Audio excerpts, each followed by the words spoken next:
Class होने वाली है मॉडल्स के ऊपर। मॉडल्स होते क्या है पहले ये जानना जरूरी है। Modals are the auxiliary verbs which is to express mode manner.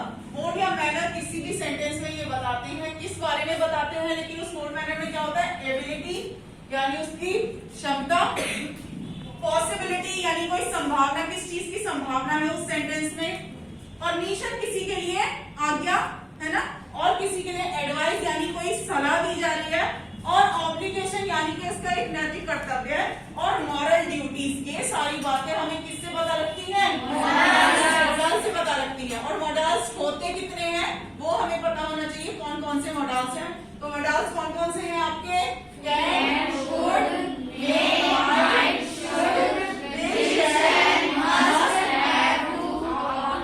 Must and have to. These both are different, ये अलग अलग हैं, एंड और टू। अब इनका हमें यूज कैसे पता चले, क्योंकि कहीं ना कहीं जो परमिशन हमें, जो एबिलिटी हमें कैन में मिल रही है वही एबिलिटी हमें कुड में भी मिल रही है। तो स्टूडेंट्स का क्वेश्चन क्या होगा, मैडम मैं कैन कहाँ लगाऊंगी और मैं कुड कहाँ लगाऊंगी, ये तो दोनों में है। तो बेटा उसका डिफरेंस बेसिकली आपको ऐसे समझ में आएगा। आप उसके मॉडल वर्ब लेंगे और उसके टाइप, जिस हिसाब से हम उसे सेंटेंस में यूज करेंगे with the example we are explaining here. First is can. Can यानी सकता है। आपकी क्या है, ये आपकी एक एबिलिटी शो कर रहा है, कोई क्षमता है, मैं ये कर सकता हूं, तो यानी ये मेरी एबिलिटी है ना। तो इसमें आप ये समझेंगे कि इसका टाइप क्या है, एबिलिटी है, परमिशन है और पॉसिबिलिटी है। अब ये एबिलिटी कैसे शो करेगा उसको देख लेते हैं जरा। He can speak 3 languages, ये उसकी क्षमता है कि वो कितनी लैंग्वेजेस बोल सकता है, 3 लैंग्वेजेस, ये उसकी क्षमता है। या फिर एक कोई भी स्टूडेंट करेगा, madam I can dance very well, I can, मैं कर सकती हूँ, ये मेरी एबिलिटी है ना। तो ये आपकी एबिलिटी शो करेगा। परमिशन, जब मैं ऑफिस में जाऊंगी तो मैं प्रिंसिपल सर से कैसे कहूंगी, can I come in sir, है ना। लेकिन अगर आप मुझसे आ रहे हैं, मैं अपने फ्रेंड से बोलूंगी can I come in your office, तो मैं अगर अपने फ्रेंड से बोल रही हूँ तो वो मेरी क्या है, परमिशन है, जब वो मेरे लेवल में है, बराबर में है। लेकिन जब एक स्टूडेंट क्लास में अंदर आएगा और अपनी टीचर से परमिशन लेगा या अपने सीनियर से परमिशन लेगा बेसिकली, तो वहां हम मे का यूज करेंगे। छोटा अगर बड़े से कोई परमिशन लेता है तो वो परमिशन किस में आ जाती है, मे। और जब बराबर का एक लेवल के बराबर के लोगों को परमिशन मिलेंगे तो डिफरेंस समझ में आया आप लोगों को। इस चीज में कंफ्यूजन नहीं होनी चाहिए बिल्कुल भी। और यहाँ पर एक कुड, क्योंकि कैन का ही पास्ट फॉर्म जो होता है वो क्या है, कुड। कैन का ही पास्ट फॉर्म। कैन की पास्ट फॉर्म कैसे बनाएंगे, he could speak English when he was 5। वो इंग्लिश बोल सकता था जब वो कितने साल का था, 5 इयर्स का था, यानी कि सकता था। तो ये क्या हो गया, पास्ट हो गया ना। तो अब नहीं हो सकता, जब वो 5 साल का था तब वो इंग्लिश बोल सकता था। या फिर I could swim very well when I was young। कोई लेडी है, कोई जेंट्स है, जो भी है, उसने ये बोला I could swim very well when I was young। जब मैं यंग था तो मैं स्विमिंग बहुत अच्छी कर सकता था, यानी अब नहीं कर सकता। तो प्रेजेंट में उसकी एबिलिटी नहीं है, वो उसकी एबिलिटी कहाँ शो कर रहा है, लेकिन कैन में एबिलिटी कहाँ शो होती है, प्रेजेंट में। डिफरेंस समझ आ गया आप लोगों को। कहीं अगर पास्ट की बात होगी, एबिलिटी की बात होगी तो आप क्या लगाएंगे, और कहीं अगर प्रेजेंट की बात होगी और एबिलिटी की बात होगी तो आप क्या लगाएंगे। डिफरेंस समझ में आ गया, क्लियर एवरीबॉडी।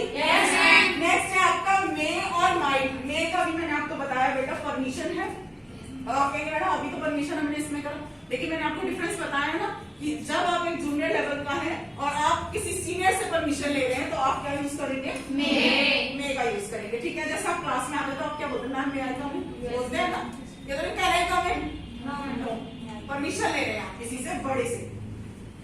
और सपोजिशन इन डाउट, यानी कोई चीज का सपोज करते हैं, एक चीज है कि अंदेशा लगाना, सपोज यानी अंदेशा लगाना। तो जब आप सपोज करते हैं लेकिन आपके माइंड में एक डाउट रहता है, किसी चीज में अगर डाउट शो होता है तो वो भी हम किसमें यूज करते हैं, मे और माइट में। अब बेटा मे और माइट का सबसे बड़ा डिफरेंस यही है कि मे किस चीज में होता है, प्रेजेंट में, और माइट किस में होता है, पास्ट में। जैसे कैन में हमने किया ना अभी, same is our same is may and might. समझ आया आपको? इसकी तरह एग्जांपल देख लेते हैं। मे आई बोरो योर डिक्शनरी। अब वर्षा ने अपनी फ्रेंड से बोला मे आई बोरो योर डिक्शनरी, क्या मैं आपकी डिक्शनरी उधार ले सकती हूँ? बोरो यानी उधार ले लेना। तो यहाँ पर वो क्या कर रही है, वो उससे किसी चीज की परमिशन ले रही है। टीचर के पास आते हो, ma'am may I take your book, या फिर may I go outside the ground या आउटसाइड द स्कूल, क्या मैं बाहर जा सकती हूँ, क्या मैं क्लास से बाहर जा सकती हूँ? जब आप किसी से परमिशन ले रहे हैं ना, तो आप उसके लिए किसी चीज को परमिशन को कैसे डिफाइन करेंगे? हम मे से करते, लेकिन प्रेजेंट में। ठीक है, अब पास्ट की बात है, लेकिन यहाँ पर आपने एक चीज और देखो, it might be rain tomorrow, it might be rain yesterday.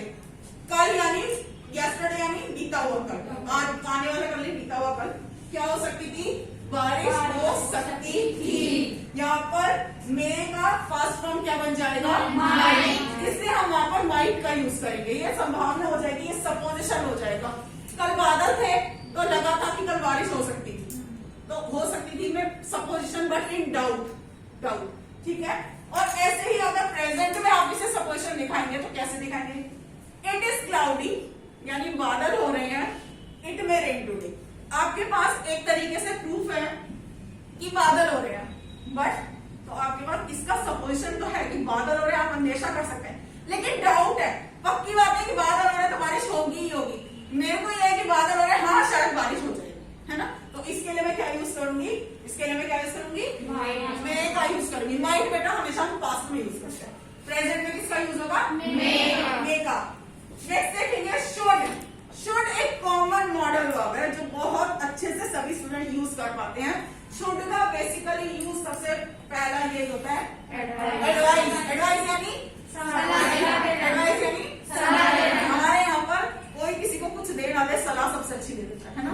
चाहे आप उसका कुछ काम करो ना करो, चाहे आप उसे कुछ बताओ ना बताओ सही। हाँ भाई, रास्ते में भी कोई चीज है तो भैया रास्ता बताने को पूरी सलाह देगा, भैया इस मोड़ से मत जाइए, वहाँ ऐसा गड्ढा हो रहा है ना। सलाह देते नहीं देते। तो एडवाइस तो हमारे यहाँ सबसे ज्यादा दी जाती है, और इसी के लिए मॉडल हमारा शुड सबसे ज्यादा यूज किया जाता है, क्योंकि इसमें कुछ करना नहीं पड़ता हमें दूसरों ने थोपना, भैया तू ये कर लेना चाहिए तुझे, है ना? तो चाहिए यानी शुड। शुड के लिए एडवाइस। इसका एग्जांपल देखो, you should try to lose weight. खुद चाहे कितने भी मोटे हो, कट कर देना। खुद चाहे कितने भी हेल्दी हो, तुझे अपना वजन लूज कर देना चाहिए। बोलते नहीं बोलते? Yes ma'am. You should try to lose your weight. ये हमारे यहाँ सलाह सबसे अच्छी दी जाती है। तो सबसे इजी आपका मॉडल बनता है शुड। ये नंबर रहेगा आप सबको? Yes ma'am. खुद चाहे पढ़े ना पढ़े, फ्रेंड को कहेगी पढ़ लेना चाहिए तुम्हें, you should do hard work in your study, है ना? तो ये क्या है? सलाह। नेक्स्ट आपका आएगा विल और शैल। विल और शैल आपने कहाँ पढ़ा है? टेंस में? सबने पढ़ा टेंस में? टेंस फ्यूचर टेंस को ये बताता है हमेशा जो चीज होगी, अभी नहीं है, भविष्य में होगी। और एक किसी तरीके का इन्विटेशन अगर आप देते हैं तो भी हम विल और शैल का यूज करते हैं। I shall be in Mumbai tomorrow. मैं कहाँ आऊंगा कल? मुंबई। टुमारो लिख दिया मैंने, और विल और शैल का यूज कर दिया, तो वो क्या हो गया? फ्यूचर टेंस का ऑक्सिलरी वर्ब हो गया। ठीक है, नेक्स्ट अगर आप किसी को इन्विटेशन दे रहे हैं ना, तो वहां पर भी हम क्या यूज करते हैं? विल का यूज। विल का यूज, शैल का यूज इन्विटेशन के लिए क्या है? Will you be our team member? मैं ऐसे कहूंगी मेरी टीम काफी कमजोर है, ये बहुत अच्छी player, will you be our team member? मैं एक इन्विटेशन दे रहा ना, प्लीज मेरी टीम मेंबर बनोगी? इनवाइट कर रहे ना किसी चीज के लिए, तो ये इन्विटेशन भी हम किससे जस्टिफाई करते हैं? मॉडल विल और शैल। नेक्स्ट बेटा बहुत अच्छा मॉडल है मस्ट। मस्ट यानी कोई चीज होनी ही होनी है, मना नहीं हो सकता उसके लिए। ठीक है, नेशनल एंथम है, क्या आप उसके टाइम पे डांस कर सकते हैं? No ma'am. क्या आप उसके टाइम पे सो सकते हैं? No ma'am. क्लास में सो सकते हैं? मस्ट है, होना ही होना है। ट्रैफिक रूल्स है, क्या आप उन्हें तोड़ सकते हैं? No ma'am. ऑफेंस हो जाएगा ना, सजा मिलेगी ना उसको। तो सेम चीज किसमें हो जाएगी? मस्ट में। You must follow the traffic rules, you must respect our national anthem. ये क्या है, ये चीज होनी ही होनी है, इसे आप डिनाई नहीं कर सकते। मस्ट मतलब होना है, माइंड में इतना समझ लो। अगर आपको कहीं टेंस में आ जाता है बेटा मस्ट मतलब होना है, मतलब होना ही है। नेक्स्ट आपका आएगा हैड टू। हैड टू का मतलब क्या है, फोर्स। इसका ऑब्लिगेशन तो मैंने आपको बता दिया मस्ट का। फोर्स और अनविलिंगनेस, यानी मुझे करना नहीं है पर मुझे यस करना पड़ेगा। कुछ चीज ऐसी होती है, भाई कल टेस्ट है, मेरा मन नहीं है देने का, पर मैडम कह रही कल टेस्ट होगा, I have to do my test, है ना। तो मन नहीं होते हुए भी फोर्स के साथ जब आप कोई काम करते हैं तो वहां पर क्या यूज करते हैं हम लोग, यानी unwillingness. You will have to attend the office meeting on Sunday. अब संडे क्या है, Sunday is a holiday. Yes, ma'am. अब संडे में ऑफिस कौन जाता है, कोई नहीं जाता, ऑलमोस्ट नहीं जाते। लेकिन अगर ऑर्डर आ गया तो ना चाहते हुए फोर्स के साथ, क्योंकि बॉस ने बोला तो ऑफिस जाना पड़ेगा मीटिंग अटेंड करने के लिए, तो वहां मैं क्या लगाऊंगी, हैव टू। जब मेरे को फोर्स है कोई चीज का और मेरी इच्छा नहीं है। और मस्त का मतलब तो क्या है, वहां पर इच्छा की तो बात ही नहीं, मुझे वहां तो होना ही नहीं। समझ में आ गया आपको, ये डिफरेंस क्लियर है बेटा। नेक्स्ट आपका last one is ought to.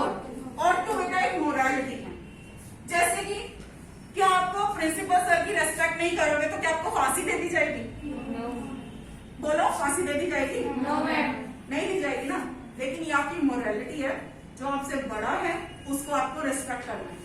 कुछ चीजें मॉरलिटी में होता है ना, नैतिक होता है ना, नैतिकता हमारी। रास्ते में बड़ा बुजुर्ग कोई जा रहा है ना, रास्ते में कोई नीडी जा रहा है जैसे कि, तो आपको उसे हेल्प करना है। कोई पुअर पीपल है, उसके पास कपड़े नहीं है, you ought to help the poor person. ये तुम्हारी क्या है, मोरालिटी है कि तुम्हें उसको हेल्प करना चाहिए, जरूरतमंद को, ठीक है। तो इसी तरीके से आपकी नैतिकता किससे शो होती है हमेशा, अगर आपके घर के बड़े हैं, चाचा ताऊ मामा मम्मी पापा, इन सबको आपको रेस्पेक्ट करना है। ये किसी इंस्टीट्यूशन में लिखा नहीं है कि अगर आप रेस्पेक्ट नहीं करोगे तो आपको फांसी दे दी जाएगी, नो। लेकिन ये आपकी मोरालिटी है कि अगर कोई आपसे बड़ा है तो आप उसे रेस्पेक्ट करेंगे, अगर कोई नीडी है तो आप उसकी हेल्प करेंगे। कुछ चीजें नैतिकता के बेस पे चलती है, नहीं चलती है, उनका कोई रूल नहीं होता बेटा, लेकिन वो चीजें हमें माननी होती है। जैसे कि अगर कोई बच्चा है, कोई स्टूडेंट है, वो अपने टीचर की रेस्पेक्ट नहीं कर रहा है, बाकी स्टूडेंट क्या बोलेंगे, कितना खराब है जो नहीं खराब, वो उसे पास ही नहीं दे सकते, लेकिन वो उसकी मॉरलिटी की बेस पे उसे जज कर रहे हैं, है ना। तो वहां पर हम क्या लगाएंगे, ऑट टू लगाएंगे। It's come for moral duty. And इसका एग्जांपल देखो, you ought to respect your elders. तुम्हें अपने बड़ों की रिस्पेक्ट करनी चाहिए। ये आपका मॉडल्स यहाँ पे क्लियर हो। कुछ मॉडल और है बेटा। फर्स्ट इज नीड यानी जरूरत। I need that book, I need that dress for party, है ना। या फिर अगर इसी का नेगेटिव बना देंगे तो I need not have any dress for such kind of party, I am not going there. यानी नीड अगर है तो प्रेजेंट है, अगर नीड के साथ में पॉजिटिव है, अगर नीड के साथ में नॉट लगा दिया तो वो क्या बन जाएगा, नेगेटिव, ठीक है। नीड यानी किसके लिए आता है, जरूरत के लिए। अगर किसी चीज में जरूरत आ जाए, आई नीड 10 मैंगोज, मुझे कितने आम की जरूरत है, तो नीड होगी जब मैं जरूरत का यूज करूंगी। Next would. वुड बेटा ये जो विल है ना, विल का ही पास्ट फॉर्म हो जाता है वुड। यूज्ड टू बेटा आदत के लिए होता है। Used to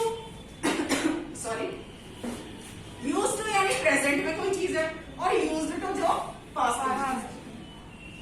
I used to go for morning walk 2 years ago, है ना। मैं कहा जाता था, मैं मॉर्निंग वॉक पे जाया करता था, अब नहीं जाता हूँ, मेरी आदत थी। He used to smoke cigarette daily, वो डेली स्मोक किया करता था सिगरेट, लेकिन आज नहीं करता। तो यूज्ड से समझ में आ रहा है क्या है बेटा, पास्ट। अगर आप पास्ट की आदत को जस्टिफाई करते हैं तो आप उसके लिए क्या लगाएंगे, यूज्ड। और नीड के लिए जरूरत, वुड विल का पास्ट फॉर्म है, और यूज्ड टू क्या है हमारा, यूज्ड टू पास्ट की आदत के लिए यूज किया जाएगा, लेकिन वो आदत कब थी, पास्ट में। समझ में आ गया आपको? Yes ma'am. इतने मॉडल्स में किसी को कोई भी क्लैरिटी नहीं